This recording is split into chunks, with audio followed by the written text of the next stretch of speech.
And we are live for another episode of the Blue Crocus Experience. Today I'm joined by Gary Roberts, and we're going to dive into how his story led to his current project, right? How his past led to the project that he's passionate about now, and how that all kind of ties together. So, Gary, welcome to the show. Thank you. I'm great. I love being on the show. Thank you for inviting me. I love it. I love it. Yeah, no, I'm excited. This is a topic that I'm actually not super familiar with, and so I'm excited. We were just kind of clarifying a few things off air there, but a lot of listeners may be well up on this, but it's a different spin to the topic that I thought was interesting. Gary and I connected through a group of people who are doing podcasting, and I'm excited to kind of chat through this. So, Gary, why don't you give people an idea of kind of where you came from and who you are now, and then we'll kind of dive back into the story. You can take it kind of however you want with the story, because this is we got to set the stage here for people. Yeah, which is understandable. So my name is Gary Roberts, like everybody knows right now by now because it's written on the bottom. But I'm 18-year veteran firefighter. I deal with the opiate crisis on a daily basis. I'm from South Florida, so it's one of the biggest areas where everybody comes for recovery. So next thing you know, they come for recovery. The recovery places out here, the basically jack your insurance companies. They put you on the street. Next thing you know, you're dialing 911. I pick you up or save your life. So basically, that's my life story. You never think addiction would happen to you. I'm sure a lot of people know somebody or hear somebody, but you never think what actually happened in your own family. But my daughter was actually in a car accident and became addicted to oxycodone, opiates, which basically, if anybody's seen the movie on Netflix, Dope Sick, you understand that it's a terrible product. Was sold to physicians just for pain and wasn't given the right due for its side effects, and you can become extremely addicted to it. And if you come off it, you become extremely sick. So what ended up happening is she ended up getting sick, and slowly down the road of ending up taking some bad medication, and she ended up actually passing away on her 27th birthday, the exact same day she was actually born. She was taken away from us. So that's how I've got into basically plant-based medicine and how we've started building this project for the last 3 years of where we're going. Wow, yeah, that's I appreciate you sharing that, because that's tough. That's a tough way to get into this, but the test builds the testimony often, and so appreciate you coming on to share that. So I mean, guess kind of to dive into it. Your daughter passes away. Really awful situation as a father. How did you process that and turn it into what it is today? Well, she actually helped. She began the process, to be honest, before she passed away. She was strong. She was caring. She loved helping others, and she knew she had a problem. So she wouldn't be one of those people that would hide it or run away from it. She would actually come and say, "Listen, I can't do this. I need to go to rehab." And she would go into rehab, and then inside rehab, she would come back out with more medication than she went in with. And it's like, and she did that 2 or 3 times, and we sat there going, and even she said it herself, there's got to be something different. I can't go into rehab and be even more stoned than I was out of rehab. That this is just ridiculous. Just And so different all other medications that they were trying to throw at the problem. yeah. So what most people don't understand, they'll put you on different medications like methadone or Suboxone to try and take you off or wean you off the opiates, but those are highly addictive. So now you're addicted to those, and you can't get those unless you're in rehab. So when you come out, you either go back to using what you were using before so you don't feel bad, or you somehow find a way, you use it, get caught, and then go back so you can get back on that stuff. It was a vicious cycle, and it was continuous. And we found out in the state of Florida was this was going on forever. And we sat down with our daughter, and daughter said, we got to do something different. And that's at the same time Florida started looking into the medical cannabis industry. So I started diving into it because I had some pain issues, and I was going through 2 Achilles tendonitis because I'm a big athlete, CrossFit athlete back then, and it was painful. Having Achilles tendonitis, being a firefighter, wearing 80 pounds in gear is not the most comfortable thing in the world, and I'm not taking opiates or anything else. So and then downing 1,000 milligrams of Aleve every 4 hours is not good for your liver. So once they said medicinal cannabis, not a big cannabis smoker, never have. And I said, okay, let's dive in to see exactly what this is about. We dove into it, figured out, hey, okay, guess what? You're a firefighter, you're screwed, you can't take it. well, what can I take? And then they started talking about the hemp CBD. And I says, never heard of it. Same thing as cannabis. It's the same plant, except the only difference is it's a higher content of a cannabinoid, a CBD, with a lower THC level, so that it doesn't make you psychoactive. So you can drive, you can do whatever you want on it without having any issues. I went, oh, let's try that. Well, as I was going through this process, still not being sold in South Florida, so I had to order the stuff from California because California was already legal down there. And again, I have no idea what I'm doing, have no idea what I'm purchasing. Half the stuff that I tried tasted terrible. I mean, it was just, and again, fitness guy, crazy. If it tastes terrible, but I'm going to get stronger, I'm taking it. You know what I mean? But it tasted terrible and didn't do anything whatsoever. So my wife and I, we go to this every once we get our blood work done with naturopath, and she got involved in it. And she goes, listen, I'm connected straight to this farm in Colorado. Why don't you try this stuff? I was like, you know what? I tried. I spent over $1,000 on trying products. It's all crap. It's all something to make money. It's not something to help anything. It's got to be something else we can do about it. She goes, no, just try this stuff. So, okay, whatever. You know what? We'll give it a whirl. I took it. I was in my kitchen, I remember, and I took it. And then I think 20, 30 minutes later, my pain level went from something like a 8 down to 4. Wow. So I kind of, the edge came off, and kind of I can move my ankles better. And I'm like, well, this is weird. And of course, my wife at the time says, I've tried everything and spent all this money. She's looking at me and goes, you're a complete idiot. It's a placebo effect, you moron. You'll do anything to get rid of the pain or just to buy something new. And I'm like, no, I'm serious. But in the back of my mind, I go, maybe she's right. Maybe she's right. Yeah. The athlete I am, of course, go into the gym the next day, start jumping rope. And again, not a doctor. Do not jump rope if you have Achilles tendonitis. Not the best idea, in the world to do. But that's where I was sore. That's what I had issues with. And so I wanted to test to see if this stuff was actually working. The pain never went back up to 8. And so I stayed on it a little bit longer and longer. And I noticed the pain slowly just disappeared. So the longer I was on it, the slower the pain got, and it accidentally disappeared, and it's never come back since. And now, I'll be honest, I've tried everything from massages, cryotherapy, acupuncture, what do they call that? Roughing, scraping, the prednisone. The only other options that my doctors gave me was basically slicing the bottom of my feet to loosen the fascia to get relief. And that was not happening because they weren't even sure that was going to work. I'm like, okay, before we start cutting my bottom of my feet, we need to find some other thing. And this stuff, my feet kind of a little tingly here. And I'm like, you know what? And this stuff worked. And then I says, you know what? Unfortunately, this stuff had some THC in it. I says, we need to figure out if we can create a THC product so I can stay on it. Meanwhile, doing this, I could still get tested any time at the fire department, lose my job. But again, I could hardly walk. So it's like, what do I do?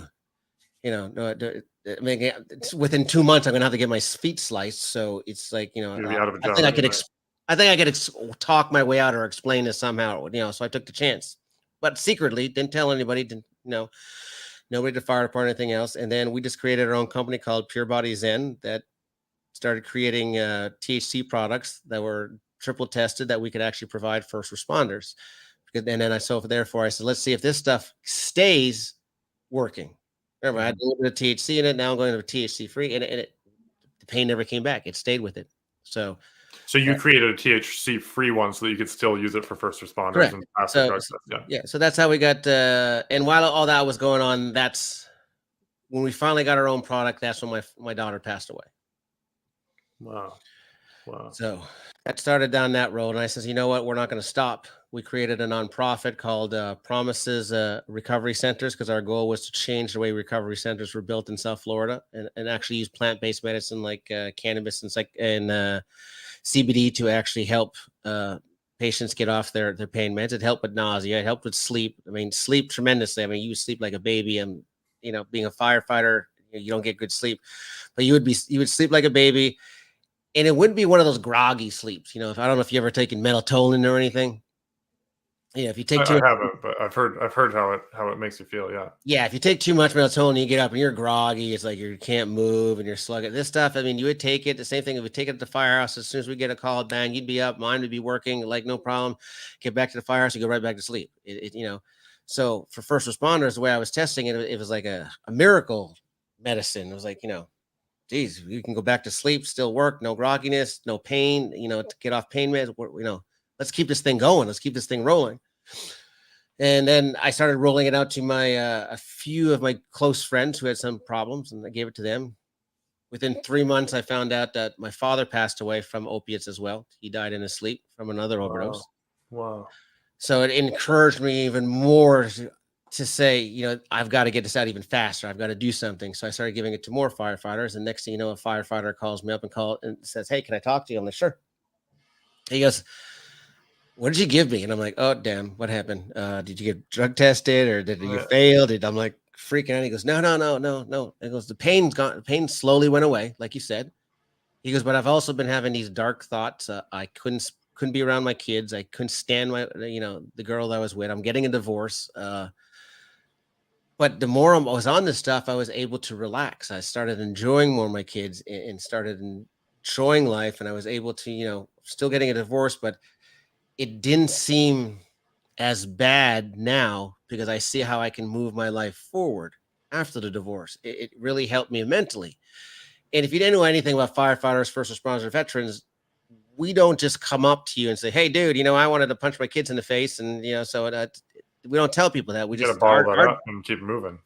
yeah, our job is to suppress our feelings because we have 30 years of suppressing around everybody else. Because if everybody's panicking and we're panicking, nothing, somebody dies. So we suppress those feelings. So for us just to blurt out, you help me mentally with something like, well, this stuff helps. Type A personalities have the ability to actually talk to somebody, which now means I could lower suicide levels in first responders. Because they would, suicide is extremely high in first responders, especially even now with after all the COVID and us working consistently, never getting any time off, never, working even more than normal. These posters on the wall that says, "Hey, you feel bad, call this number and talk to somebody." We're not. No one's calling that number. Yeah, we're not calling a number. I don't care how secretive. Somebody's gonna know we're gonna call those numbers, and we're gonna be afraid that we're gonna get, razzed at work. It's not, we're not calling those numbers. So, but for them just to naturally do it after taking this product, I said, okay, we're on to something. And so I started building the whole company of like, okay, let's figure out how we can fix this. That's just the first half. I could go on for like. Yeah, no, that's well. When you say you kind of, your daughter passes away and then your father passes away, that's hitting pretty close to home. Like that's not just a story that you're hearing and you're like, oh, I got to do something to help people. This is right in your own house.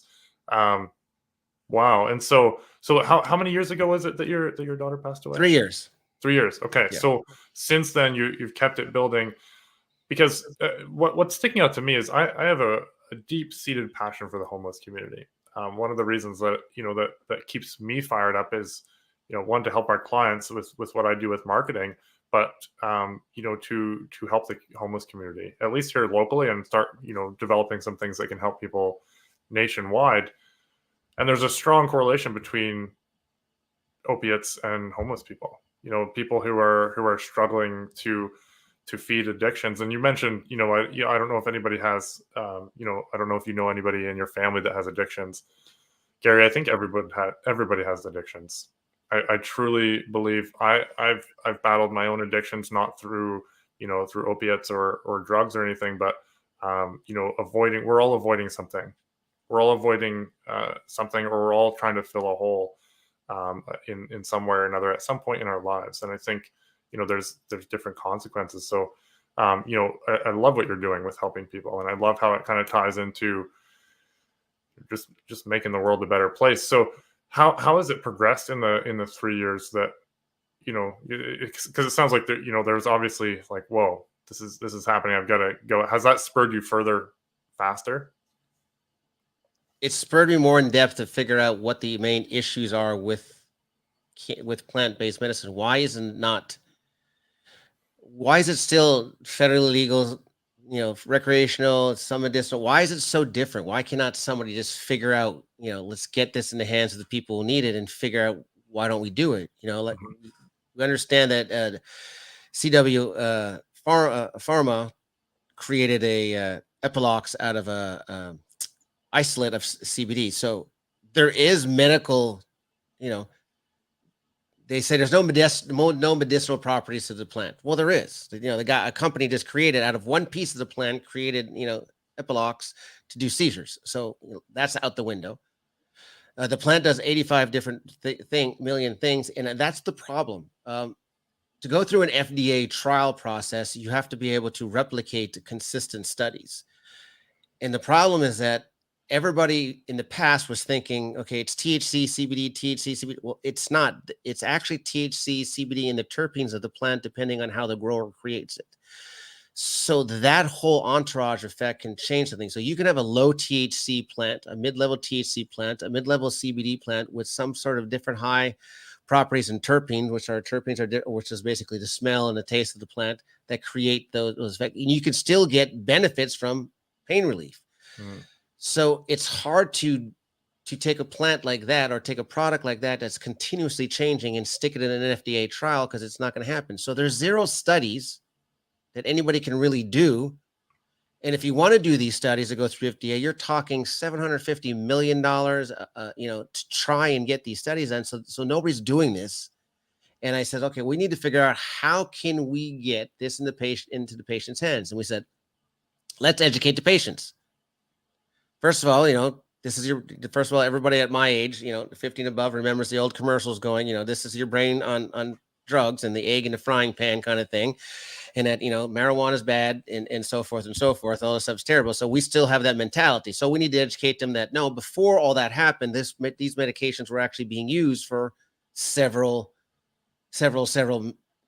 medical problems. So let's bring it back to that conversation. Let's bring it back to and get it away from the conversation if it's bad. No, they used it then. We're going to use it now. Let's figure out how. So I created the podcast called Good Dudes Grow. And what I did then is that the reason why I did that is because when I brought it to my fire department, finally I said, it's helping tremendous people. We need to get this into the fire department. Let's figure out how to get them all on it. Whether it's full cannabis or just a low THC thing. Union shut me down. My wellness committee shut me down. And basically upper management said, not a chance, it's not going to happen. Well, if nobody's going to listen to me, what's the other best way to do it? Get on the rooftops and shout, right? Hence, Good Dudes Grow was created. And I said, I'm going to bring in the best celebrities, professional athletes, physicians, and I let them tell their stories of what they've done, how it helped them, and let the people decide for themselves.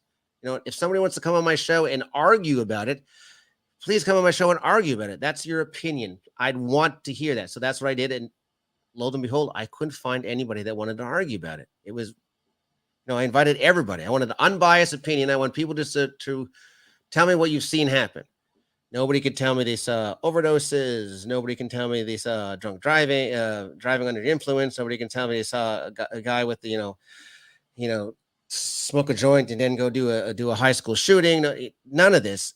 Everybody told me that I was connected to big pharma from opiates, and this is the only thing that helped me.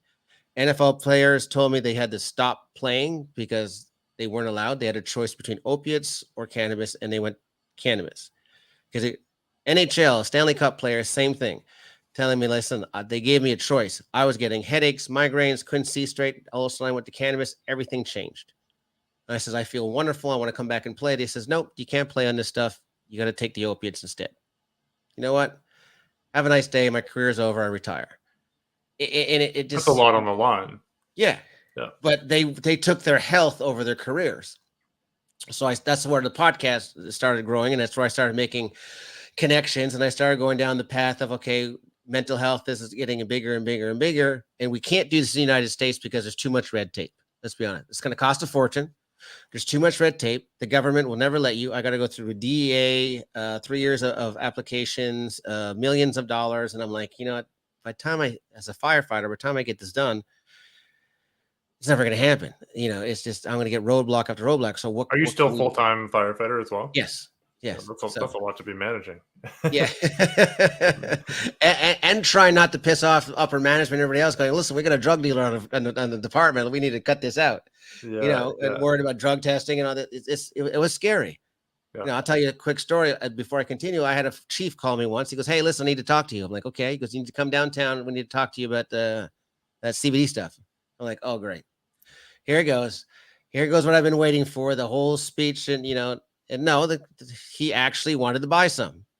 Imagine that. So, I got it, you get upper management slowly starting to see it. They buying it. They like it. And all of a sudden, okay, it's starting to grow and grow and grow. And that's where I slowly fell from that into the psychedelic industry and went, okay, now the studies that are coming out are even showing more promise. And the difference between the psychedelic industry and the cannabis industry is that that's a single molecule compound that can be duly replicated for FDA trials much easier than cannabis can. Because it's so nuanced, yeah. So it works for major things. And the last study, one of the biggest studies out there was from MAPS, which shows for PTSD in veterans that I think it was 63% of the participants after one dose were no longer clinically diagnosed as having PTSD. Now, for those who don't understand that, PTSD is actually a mental illness that's actually treated with the antidepressants. So basically, they give you a bunch of drugs that numb you. So they're giving you drugs to treat symptoms that you may or may not have, and you're just numb. It's not fixing anything. It's just treating a symptom. Well, this study it's just putting a cap on the bottle so it doesn't keep overflowing. Exactly.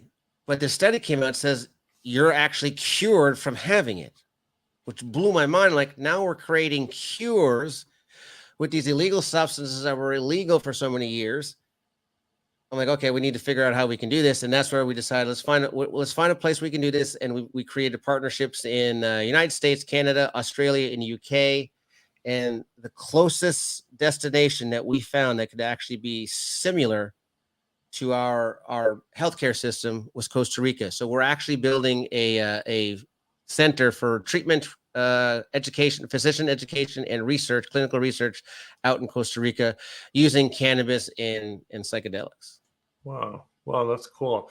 So I'm sure the questions come up on your show. I caught up to a few episodes before we hopped on.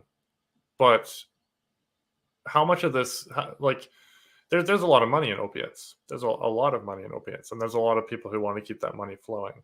At the risk of getting too far down the conspiracy theory hole, I say that with quotes because I think the last 2 years have just been conspiracy theories coming true. At the risk of getting losing people that may be curious, but don't want to go too far down that hole while we're here live. What of that can you speak to, and what have you run into? Obviously, everyone has their hunch, but what have you run into that actually backs that hunch up, or that claim up, that there's a lot of money that's being pushed back against this? I think it's the more or less the regulation issues that are pushing against it. The people who are trying to figure out how to regulate it. I don't think is pushing back against it. As weird as that sounds, and I think there's more conspiracy being taken from those creating the compounds or in the industry than actually there is, because they're trying to say we hate pharma. Well, in fact, you are pharma, because you're creating a compound to create medicine, and you want pharma to buy you. This is the reason why you're doing it. So you can't say you hate somebody who you're trying to get to purchase from, you know what I mean? Yep. You can't hate somebody who you're trying to get the money from. It actually makes no sense. And two of the largest, well, a lot of people, you can do the research, two of the largest pharmaceutical purchases were actually cannabis companies.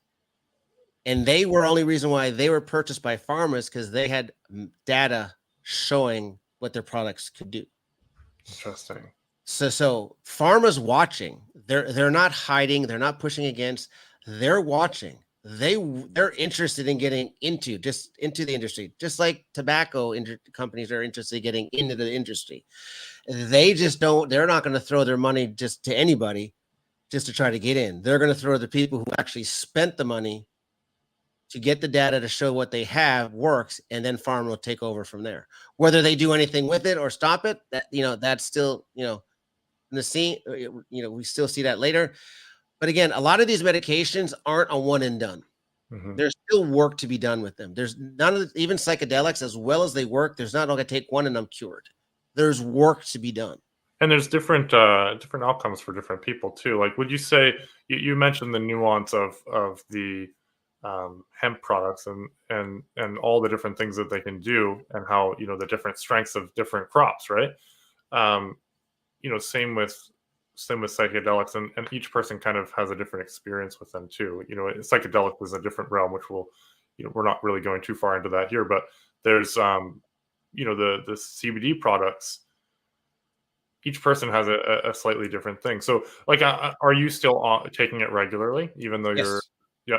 What's your reasoning behind that? If the pain is gone, is it kind of just as a maintenance thing, or do you see other benefits beside that kind of popped up? It's as a maintenance thing, and it helps me sleep, because I don't have to take as much as I first started. Basically, what most people don't understand, the product themselves don't do anything. They actually help your body repair itself. What it does is it works with your endocannabinoid system and your genetics. And then what ends up happening is that it levels you off to your body become at a homeostasis state. Basically, when you're born, your body's level, everything's working at 100%. As you go through life and you get injuries and you take chemicals, your body starts going off kilter a little bit. And next thing you know, your normal level is crooked. And this is where people say, oh, I felt high when I took CBD. Well, you didn't feel high, because when you started taking it, it started balancing you out, and you're never used to being balanced. So that's where you felt uncomfortable or kind of weird, because you never felt your body work at 110%. You only felt like working at 60%. You thought Kind of 60 like was normal. you put the high octane gas in, and it's felt like nitro. Exactly. That's exactly it. So all I do is take to maintain my body at a homeostatic state. If I have a huge amount of injuries. If I have more pain or inflammation, I'll take a little bit more, but it's basically for maintenance right now and sleep. Interesting. And I mean, you mentioned this on a couple episodes. You have an episode on Good Dudes Grow called, what's it like being a firefighter? And there's, I thought it was all a calendar body. It's like, what are you talking about? and you mentioned a little bit about that. And I was I was on a fire brigade for 3 or 4 years. We never saw any action, which was disappointing for me at the time. We got lots of drills and stuff like that, and got to wear the gear. But I wasn't active on an actual department, so I never saw that. You'd still have the calls. There was a bark pile that was burning or stuff like that, but nothing crazy. But you guys, you're sleeping at the station. Like, when you say, help me understand the 24-hour shift a little bit. So, but you're on shift for 24 hours. You're going to sleep and live and work out and do your normal stuff until you're called. Correct. So the normal mentality of everybody understanding what a firefighter does is that we watch TV, play games, eat, and sleep. And calendar shoots. And calendar shoots. Well, some people look at some of the firefighters and there's no calendar going on there. He must be doing more of the eating than the working out for the calendar. Yeah. But that's really not it is. Basically, your sleep, eat, TV is fit into everything else, because you don't have time to do that. It is eat when you can, sleep when you can, and relax when you can, because it's not happening otherwise. There's no set plan. There's no, okay, I'm going to bed at 9 tonight. There's no set plan that we're eating at 6. It's like you will eat cold food, terrible food, because you'll be running all day, calls all day. And it's not like you're going to be running like the cat in the trees, or you see the stuff on TV. And this is probably the part you heard on the podcast, where you see people on TV and you see they work in the burning building, and they all come out and they're all like, yeah, little bit of soot on their face, and they're like, yeah, that was terrible. Oh my God, we almost all died. And it's like, dude, first of all, if that building was ripping like it was ripping, it's close to 2,000 degrees, 1,800 degrees in there. Your skin's melting off if you're not going in there with protection. Yeah. The person you drag. I forget the stat, but everybody talks about running into a fire. But I remember learning, it'd be 10 years ago now, but I remember learning about how, what is it, like 112 degrees Fahrenheit burns your lungs, like 100 something. I think somewhere around there, yeah. It might be 120, but very low temperatures can actually start damaging your lungs, and then you basically blister and die because your lungs can't take in any more oxygen. So you blister, and what ends up happening, you get you blister, and then you swell up, basically, so your water gets filled with lungs, and that's where you end up kind of drowning. So that's what ends up Yeah. happening. Yeah. But with modern technology nowadays, they've created our equipment so well, we don't know how hot it is. So it could be, we could think that it's not even hot. Next, within an instant, 2 seconds later, the whole house explodes, and we have no idea because it doesn't feel hot to us. Hmm. It's warm, but it doesn't feel hot. Yeah. So when people go into these fire things you see on TV and they come out of these big raging, fires, and there's nothing wrong with them, it's not what it is. That little person they dragged out is like, you dragged them out, and by the time you look down, you've unpeeled, you've de-skinned everything that you were holding on to physically, because they're basically cooking like a chicken in an oven. Oof. And then that gets stuck to you, and then you smell it, and all day it's stuck in your nostrils, and then you're still trying to fix the person to try and save his life. And this is all one call going on in maybe in an hour of a 24-hour day. Once that's done, you clean up. If you get a chance to take a shower, if you don't get a chance to take a shower, by the time you reach your firehouse, you're going on to another call, which could be a baby who drowned in a swimming pool. And then you got to do that one where you still have the smell of the burning guy before, still sweaty in the same clothes that you had on. And now you're trying to save a kid's life with a mom yelling at you. And then you do that for another hour. And then the next thing you know, by the time you get to this, you're trying to get back to the station. And then there's a car accident where somebody's been hit a motorcycle, guy's missing a leg. So you're picking. So that's basically what the firefighting life is. It's 24 hours of, you will see trauma that you've never seen before for 30 years. So you're describing all these things, and it sounds like it's coming out of a movie. But I'm guessing that you're not talking as third person. You've actually carried someone out who's sticking to your suit. Yes, taking your suit. I've carried legs and limbs and limp babies, and that's just, you're guaranteed to see it, no matter what. It'll happen at an instant. You could be sitting watching, I don't know, watching Friends on TV, and next thing you know, you're carrying some guy's leg to the hospital with him hanging on by a thread because he got T-boned by a vehicle, and he was on a motorcycle. And so how do you compartmentalize all that? How do you go back and hug your wife and kids? That's why divorces in the fire department are extremely high, because it is extremely tough for us. We shut down. We compartmentalize, and we put our emotions away for 30 years. And unpacking those emotions to a firefighter it's terrifying. It's uncomfortable. It's because we can't show emotion when issues come.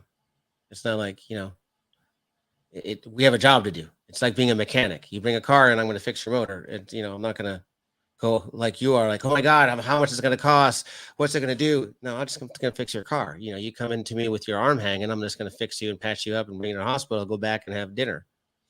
Do that for 30 years. Slowly you can't change within a dime. And this is where compounds like I was saying in the beginning, CBD, where it helps you open up slowly, feel more comfortable about talking to the mental problems they have, because sooner or later, one of those days, you will go on a call and you will just completely break down because of all the stuff that you have in its head. And right now, firefighter or first responder suicides are extremely high because they have nowhere to go, and they think that the darkness they're in, the only way to shut it off is take their own life. It's too much to carry. Yeah, that's so tough, especially in a big city. You're getting all those calls, like you have no time to process anything. Like you could, how many calls? Like what's an average number of calls a day? Our city basically is in the top 10 nation of the busiest in the nation. Wow. So we run, our station alone depends. It can get really busy. We'll run anywhere between, because we also do the hazardous material stuff. So we also go to the gas leaks where we have to dig holes and pray we don't blow up.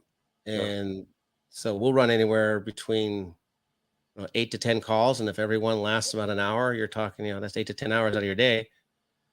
Highly physical work. Highly, like you've got to shut everything down and just operate. Yeah. And then you've got the safety aspect of it.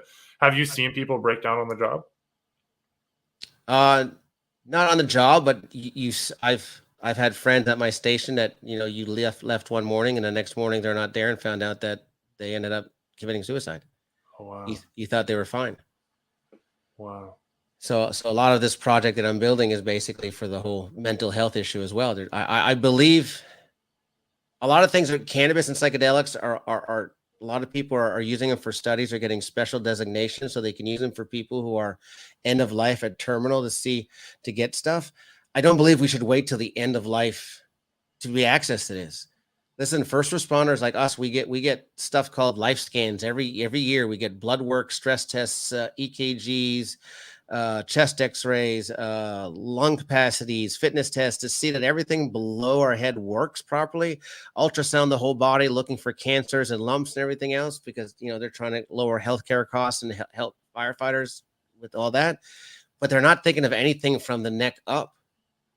What if we created which runs the whole show? Exactly. So, mind and body works together. It doesn't. If you feel like crap mentally, you're not going to feel good. If mentally you don't feel good, you're not going to want to do anything physically. They work together. So, why can't we take those end of life programs, put them into a preventive program, and then try and see? Let's not wait for PTSD to build till there's no end to where I have to look at a barrel of a gun. Let's create a program where we can use these substances at least once a year, get our mind out, talk about it, open it up, and then create a pattern to where this stuff never happens, so that at the end of my 20 years or 30 years, I can enjoy my life with my family and kids. It's a simple ask. That's we can do it for our bodies, we can do it for our mind. Well, because I mean, you mentioned the the liver toll that Aleve took, right? Popping that every 4 hours. That's taking a toll on your body. And so there's high stress, high pain, high mental load. It takes some stuff. There's got to be something there. I'm kind of leading to the fact that there's a lot to unpack here, and I'm glad we kind of got into it hit me in a different way. And I hopefully hit other people, with some appreciation for what you guys do. And I appreciate you doing that for people. Because, you see firefighters in movies, you see this, you see that, and you kind of can relate to it. Having been on the job, I saw all the pictures. You see the people who get blown up in the gas stuff, but I never went to the place of carrying someone out whose body is cooking in your arms, because you're wearing full, the full suit that keeps the heat away from you, but they're unprotected. Their lungs have already been burnt. They're probably dying in your arms as you carry them out. That was extremely graphic for me, in the sense of, it hit home the realness of it and the horror of it, really, that you have to endure on a day-to-day basis. Switching gears a little bit, I have heard, and so I'm kind of coming on here as a curious listener too, and kind of relating it back to what I've seen in my life. So I've heard that there is some danger with giving, developing brains these substances. What's your take on that, or what is your take, if any, on that, and how it can harm a developing brain? I don't think. I think some more studies need to be done, especially on younger individuals. Especially now with the whole lockdowns and everything else. These young kids with mental illness. There's going to be a lot of. My attitude is, you got a plant that could probably help. Why would I stick with a bunch of chemicals, depressive stuff, and not try something that's a little more natural, that's been known to show no side effects to it? No, stuff that's a little bit safer. And again, I'm not saying, allowing all your 10 or 12-year-olds to go out and roll up a doob or smoke a bong. There's still THC free products that you can use that'll help in this item. But I do think that this area of study needs to be more taken seriously, and see there's a what big happens. Polarity here too, right? This is kind of the polarity that I was feeling. I didn't really voice it before we transitioned into this topic here, but there's a polarity in that what you're facing as firefighters and first responders is extremely graphic, extremely mind altering, and you've got to carry that around. There may be some side effects. It sounds like the side effects are usually only positive, but even if there are some side effects, there's a ton of side effects with opiates. There's a ton of side effects with the other mental health, the drugs that are supposed to help with that. And so kind of transitioning back to, to the kids and my question there's a polarity there as well. Is it this with some side effects? Yes, it may affect their brain some, or is it, put them on opiates and some of the other stuff that may lead to, lifelong addiction, right? There's a polarity of, what is it? Here's my question that everybody asked me that. I asked them this. So how fast is a kid given HDHC medication? Extremely. Answer that. If you can answer that, then you're going to answer the same question that you're asking me. How do you feel about, because it's the exact same thing. They don't even think twice. It's your kid can't focus. Here's some HDHC medication. When stuff like stuff like cannabis and CBD is shown to help that, but there's no side effects. But these other medications, it's kind of like taking speed or cocaine. It's an amphetamine. Yeah. So you're giving your 12-year-old an amphetamine so he can focus in school. And you're going to tell me that, even rolling up a leaf is going to be more dangerous. You got to do your own research. But again, that's where I say medical research. There's medical research on those products, so there's their argument. Studies have shown. That's where I say studies on these type of stuff need to be done. So then you can look at both studies and make your own proper decision. Yeah, interesting. I appreciate that perspective, and I think it hit me, the polarity of it. There's not a black and white with just about anything in life, but there's a there's a scale, right? And I mean, you mentioned the mental health of lockdowns and all of that. Social media, phones. There's studies. There's lots. I know for a fact. This thing right here in my hand, that can do a ton to your brain. So I actually got a phone later in life. I was probably 15 before I had a phone. And I can tell you, like, when I had it, kind of didn't really use it much because my peer group wasn't using it much. But then when you really start using it, it can numb your brain completely. It alters your brain and alters your focus and everything. So there's a lot at play here. And I appreciate you bringing, your experience and your insights to the show here today, Gary. It's my pleasure. Yeah. Any closing thoughts for people as we kind of wrap up here? How can they follow you? Obviously, the Good Dudes Grow podcast, but how can people find out more about what you're doing, support you if that's kind of what they're feeling? Yeah, well, you can follow me on the Good Dudes Grow podcast, or you can just go to the gooddudesgrow.com website. Our nonprofit to help people get access to cannabis and psychedelics is promisesrecoverycenters.com. You can go there, and you can also for now, you can reach me on my IG at Good Dudes Grow Podcast until IG takes that one down as well, because it seems like they don't like me informing people of this type of stuff. So this is my second account. So you can go there and check that out. But you can reach me anywhere there. You can send me email, tag me, whatever you want. I'm more than happy to answer questions or tell you where you can talk to somebody or need something or some sort of stuff like that, because that's the biggest thing. The biggest thing is, mental health is something we do need to talk about. It's in sports. It's in everybody's life. There's other ways and other things that can be done. There's safer things that can be done. And you just got to find the right people and the right places to go to it. I love it. Yeah, this has been cool. I appreciate it. I came on curious here and I learned a lot.